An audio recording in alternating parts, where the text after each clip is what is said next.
Okay, this is really cool. If I hold this at this exact angle, it's almost completely invisible against that black background.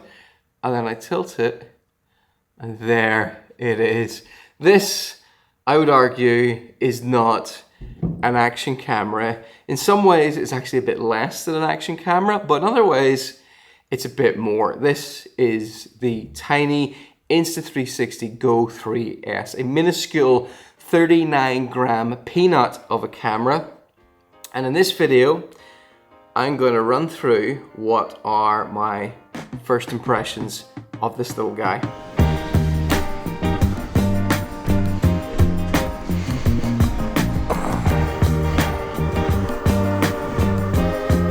Hello, robot.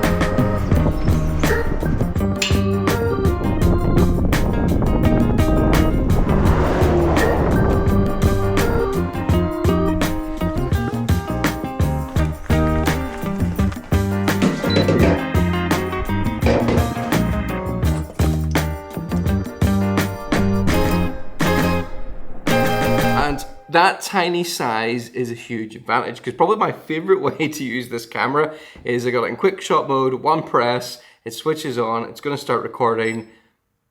There we go. And I just put it in my mouth and use it as a really quick POV mount. If you hold it this way, it'll record horizontal video. And if you hold it this way, it'll record vertical video. You just hit record and point it and off you go. It's quite a unique camera to use. By the way, this is not a sponsored video, but Insta360 did send me the camera for testing, but they've had zero input into anything I've said. The major upgrade with this camera is that it now shoots 4K video, and you can shoot 4K horizontal and 4K vertical. That is an upgrade from the previous version of this, which only shot 2.7K. The back of it is magnetic, which means you can just stick it to things that are made of metal as a really quick mounting option. Another new feature, which is really clever, is that if you're the sort of person who loses things easily, this now works with Apple's Find My. So you can register it with your Apple Find My, which means if you lose this somewhere, you can then use the Find My app on your iPhone to actually find where this is. So it kind of has its own tracking device built in now. So you can just use this camera like this entirely on its own, and then you can also connect it via Wi-Fi to your phone to control different settings and preview the video. But that's not all, because this camera does not come alone, because it comes with this. And I set it in there. This is the action pod, and immediately it transforms it into what looks like a more standard, a more traditional action camera to what we're used to. On the back here, we've got a screen that you can use to preview your video. You can change your settings on there. It flips up, so I can use it to vlog with. It also extends the battery life. This bit charges this bit. So by default, the camera has 45 minutes of battery life. You plug it into this and it extends it up to, I think it's 240 minutes, to nearly 3 hours. But the really cool thing this can do, watch this. You see that? It's a remote monitor and remote control. You can separate these two and they stay connected. So I could put this over here. I'm trying to find something that's magnetic. Okay, that's not magnetic. So I can have this camera mounted up here like that. And there's nothing to stick it to up there. And then I can be previewing my shot down on this screen here. The other thing that this little guy does that normal action cameras don't do is that there's no memory card slot on this. You buy it based on the amount of storage you think you'll need. This is a 128 gigabytes version. This will store over 3 hours of 4K video, which, to be honest, is more than I would personally ever record or need to record in one go on a camera like this without transferring the footage. However, if you don't like the sound of that, they've just released this new accessory. This is the new quick reader, and with this device, you can insert a micro SD card, plug it into the action pod, touch the camera, and it now transfers all the files from here to the micro SD card in the quick reader. I can now take this quick reader and I can plug it directly into my phone, to access the files. There we go. It's a good job. This thing's drop proof and has a removable lens guard. That's quite nice. Okay, so while I personally love using this camera just sort of naked on its own, no extra attachments, just hold it in my hands, put it in my pocket. There are loads of mounting options for this because it is magnetic, and I'll go through a few of them. This is probably the easiest to use mount. This is their magnetic pendant mount. So you put that around your neck, drop it down inside your t-shirt, and then you just clip the camera straight onto it like that. Put it on sideways.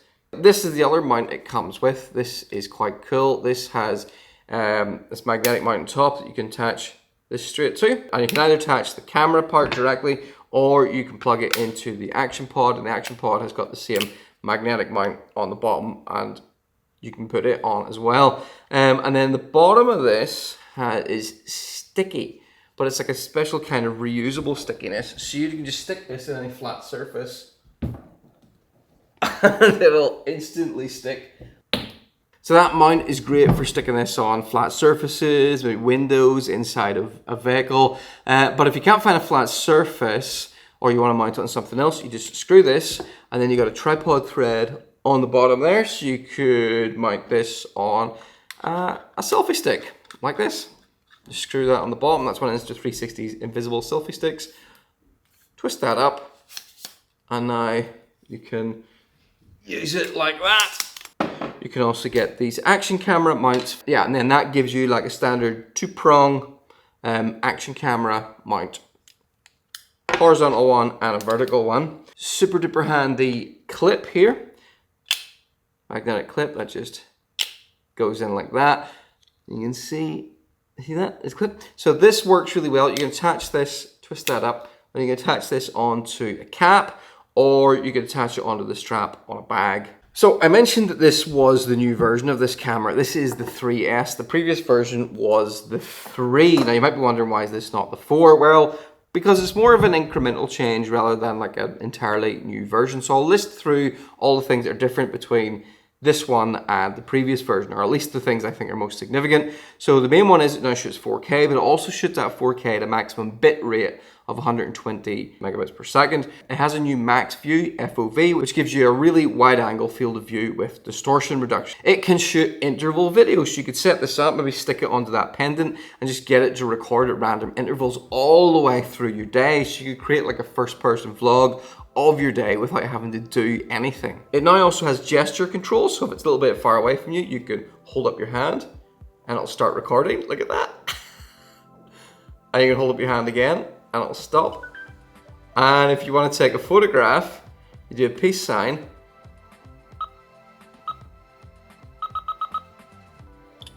I love gesture control. It's like magic. As I've already mentioned, you can simply rotate it to change the orientation of the video, horizontal, vertical. It works with Apple Find My. The video transfer in general is sped up, and they've increased the depth that you can take this underwater from 5 meters down to 10. So why is it that I insist on saying that this is not an action camera? Well, personally, I don't think you can put this in the same category as something like the Insta360 ES Pro or the GoPro Hero 12 or the DJI Action 4, because those cameras shoot better quality video, they've got better quality stabilization, they've got bigger screens, you can swap out the batteries, you can swap out the memory cards. They're just, you know, and they're just sort of more solidly designed for action, or for more heavy duty use is maybe a better way of putting it. So if you look at this and think that, well, I'd probably always use it like this and I'd rarely use it like this, well, you might be better with something like this. Or if you look at this and see a creative world of possibilities in this minuscule camera, well, or if you also look at this over here separately as a remote control and think, that could be really handy. Well, the main selling point of this camera is that it's tiny, minuscule. You can actually put it in your pocket and not realize it's there, not have to worry about it. You can't do it with an action camera this size. You can fit it in your pocket, but you are going to be aware that it's there and it's going to kind of be uncomfortable and get in the way. This is the first truly pocketable action camera that shoots video that's good enough to use for a lot of scenarios for a lot of people. For me personally, this is the perfect little fast action camera for just casual fun days out where I want to just keep things simple. I don't want to bring a full camera with me and have to worry about framing stuff and setting things up. With this, it's just switch it on, point it, off I go. I don't worry about it. It doesn't distract from what I'm doing. It doesn't annoy everybody else I'm with. With this, if I was wearing a black t-shirt and I had this mounted on the front, you'd hardly be able to see that. It'd be almost invisible, which made it really, really good if you're just trying to be like subtle, if you're doing like travel vlogs or something like that and you're not trying to make it obvious that you're using a camera. This could be super useful. So I guess in summary, this is a tiny, quick and fun camera you can take with you everywhere, get angles you couldn't get any other way, and it's perfect for quick, fun social edits, but it does have powerful enough chops that you could use it, if you wanted to, as an alternative to an actual action camera. Is a tiny camera like this something that would have a place in your filmmaking arsenal? Or is this something that could be the only camera that you need for the type of content? Love to know what you think. Hopefully you found this video useful and hopefully it helps you make a decision about whether or not this is a camera you want to buy. Thanks for watching. I'll catch you on the next one.